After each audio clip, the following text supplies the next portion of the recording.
সুপ্রিয় বন্ধুরা, আমরা যারা ভাইবা পরীক্ষায় উত্তীর্ণ হয়েছি 18তম নিবন্ধনে, আমরা অধীর আগ্রহে নিয়ে বসে আছি কখন ষষ্ঠ গণবিজ্ঞপ্তি প্রকাশ হবে এবং আমরা আরও একটা অপেক্ষা আছি যে মেরিট লিস্ট কখন প্রকাশিত হবে, আপনার পজিশন কোথায় থাকবে এবং গণবিজ্ঞপ্তিতে আবেদনের ক্ষেত্রে অবশ্যই আপনাদের 40টি প্রতিষ্ঠান চয়েসে রেখেছেন।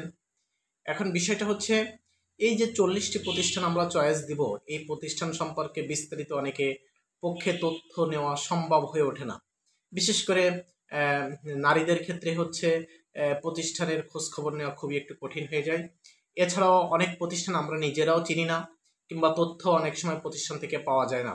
সেক্ষেত্রে আমরা কিভাবে নিজের মোবাইল ব্যবহার করে নিজেই ঘরে বসে সকল 40টি প্রতিষ্ঠান যে আমি চয়েস দেবো, আমার পছন্দের প্রতিষ্ঠানের সকল তথ্য আমি কিভাবে পাবো, প্রতিষ্ঠানের অবকাঠামো কেমন, ছাত্রছাত্রীর সংখ্যা কেমন, কতজন স্টাফ আছে, কতজন শিক্ষক আছে, প্রতিষ্ঠানটি কোথায় অবস্থিত, এই বিস্তারিত সকল তথ্য কিভাবে আমি আমার নিজের মোবাইল থেকে বের করতে পারবো, সে বিষয় থাকবে আজকের বিস্তারিত আলোচনা। আপনার হাতের নিজের মোবাইলটা দিয়েই আপনি নিজেই দেখে নিন আপনার পছন্দের প্রতিষ্ঠানটি। সেক্ষেত্রে আপনার নিজের মোবাইলে ইন্টারনেট কানেকশন অবশ্যই থাকতে হবে। তো বন্ধুরা, সে বিষয় সম্পর্কে বিস্তারিত জানবো। যারা আমাদের চ্যানেলে নতুন আছেন, চ্যানেলটি সাবস্ক্রাইব করে বেল আইকনটি ক্লিক করে আমাদের সাথে থাকবেন। তো বন্ধুরা, আপনার মোবাইলে দিয়ে যদি আপনি পছন্দের প্রতিষ্ঠানের সকল তথ্য জানতে চান, সেক্ষেত্রে আপনাকে এরকম মোবাইলের ক্রোম ব্রাউজ আছে। আপনার মোবাইলের ক্রোম ব্রাউজে গিয়ে লিখবেন www.beins.gov.bd লিখে আপনি সার্চ করবেন। সার্চ করলে দেখেন ঠিক এরকম একটা আপনার ইসে আসবে মোবাইলে। এই যে দেখেন ব্যানবেজ লেখা আসতেছে, এই ব্যানবেজ লেখা আসবে। ব্যানবেজ অর্থাৎ বাংলাদেশ শিক্ষা তথ্য পরিসংখ্যান ব্যুরোর ওয়েবসাইটটি আপনার সামনে আসবে। তখন সাথে সাথে আপনি এই ওয়েবসাইটের প্রথম যে লিঙ্কটা থাকবে, এই লিঙ্কে আপনি ক্লিক করবেন। লিঙ্কে ক্লিক করার সাথে সাথে আপনি দেখবেন আপনার মোবাইলে বাংলাদেশ শিক্ষা তথ্য পরিসংখ্যান ব্যুরো ব্যানবেজের ওয়েবসাইটটি ওপেন হবে। এই ওয়েবসাইটের মাধ্যমে আপনি আপনার পছন্দের প্রতিষ্ঠানের সকল তথ্য জানতে পারবেন।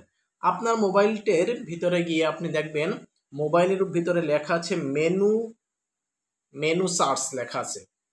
মেনু বার নামে একটা অপশন আছে, 3 ডট দিয়ে মেনু বার নামে একটা অপশন আছে। আপনি এই মেনু বারে ক্লিক করবেন। মেনু বারে অর্থাৎ মেনু নির্বাচন করুন এমনই একটা অপশন আসবে। দেখেন এই দূরের থেকে দেখাচ্ছি, মেনু নির্বাচন করুন।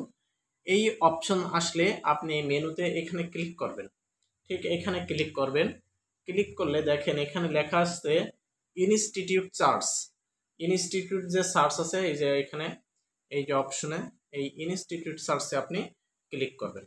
ইনস্টিটিউট সার্চে ক্লিক করলে দেখবেন এখানে লেখা আসবে বাংলাদেশ শিক্ষা তথ্য পরিসংখ্যান ব্যুরো ব্যানবেজ। এর ভিতরে আছে দেখেন ডিভিশন লেখা আছে। দেখবেন ডিভিশনে যে আপনি কোন বিভাগে আছেন সেই বিভাগ দিবেন। বিভাগ দেওয়ার পর মনে করেন বিভাগ দেওয়ার পরে ডিস্ট্রিক্ট দিবেন। ডিস্ট্রিক্ট দিবেন। এরপরে থানা আছে, কোন থানা থেকে আপনি দেখতে চান। এরপর ইনস্টিটিউশন টাইপ, আপনি এখানে ইংলিশ মিডিয়ামের স্কুল দেখতে চান, মাদ্রাসা, medical college, private university, professional, public university, সকল তথ্য সম্পর্কে আপনি এখানে জানতে পারবেন। সেক্ষেত্রে আপনি যেখানের হবেন সেখানে দিতে পারবেন। মনে করেন মাদ্রাসার একটা প্রতিষ্ঠানের আমি সকল তথ্য জানবো।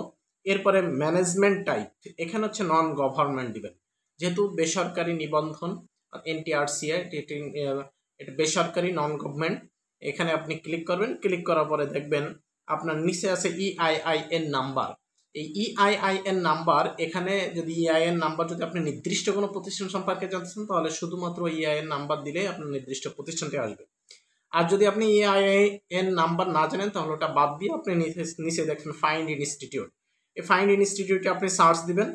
সার্চ দিলে দেখবেন আপনার ওই ঠিকানাতে যতগুলো প্রতিষ্ঠান আছে, আপনি যে ক্যাটাগরির প্রতিষ্ঠান খুঁজতেছেন ওই ক্যাটাগরির সকল প্রতিষ্ঠানগুলো ওইখানে শো করবে। শো করার পরে আপনি যে প্রতিষ্ঠানের তথ্য সম্পর্কে জানতে চাচ্ছেন সেই প্রতিষ্ঠানের পাশে দেখবেন, ডান পাশে দেখবেন ভিউ লেখা আছে, আপনি ভিউতে ক্লিক করবেন। ভিউতে ক্লিক করে আপনার ওই প্রতিষ্ঠানের A to Z সকল তথ্য চলে আসবে, যে ওই প্রতিষ্ঠানটি কোথায় অবস্থিত, প্রতিষ্ঠানের বাংলা নাম কি, ইংরেজি নাম কি, এভাবে চলে আসতে থাকবে। এই যে ইংরেজি নাম কি, এরপরে আছে কি উপজেলা, থানা, পোস্ট কোড, সিটি কর্পোরেশনের জন্য আছে কিনা, কত নম্বর ওয়ার্ডে, মৌজা কোথায়, প্রতিষ্ঠানের সাথে যোগাযোগ করার জন্য দেখেন মোবাইল নাম্বার দেওয়া আছে। এরপরে আছে কি এরপরে হচ্ছে কি প্রতিষ্ঠানে কোন কোন গ্রুপের পড়াশোনায় সেখানে রয়েছে। এরপরে আছে আপনার, এরপরে এখানের শিক্ষক আছে কতজন, এরপরে শিক্ষার্থী কতজন, বিগত 3 বছরের বায়োডাটা এখানে থাকবে। এরপরে স্টাফ আছে কতজন, অবকাঠামোগত অবস্থা কেমন, কতটি শ্রেণীকক্ষ রয়েছে, এখানে বিভিন্ন নিয়মকানুন সম্পর্কেও যদি আপনি আরও বিস্তারিত জানতে চান তাহলে এখানে প্রতিষ্ঠানের যে মোবাইল নাম্বার দেওয়া থাকবে এই প্রতিষ্ঠানের মোবাইল নাম্বার দিয়ে আপনি সরাসরি প্রতিষ্ঠানের প্রধান শিক্ষকের সাথে আপনি কথা বলতে পারবেন। তো এইভাবে হচ্ছে আপনি আপনার নিজের মোবাইলটা দিয়ে ঘরে বসেই আপনার পছন্দের প্রতিষ্ঠান সম্পর্কে বিস্তারিত জানতে পারবেন। এছাড়াও এই প্রতিষ্ঠানের সকল তথ্য জানার জন্য যে লিঙ্কটা প্রয়োজন সেই লিঙ্কটা আমি ডিসক্রিপশন বক্সে দিয়ে দেবো, আপনারা সেখান থেকে দেখে নেবেন। ধন্যবাদ সবাইকে।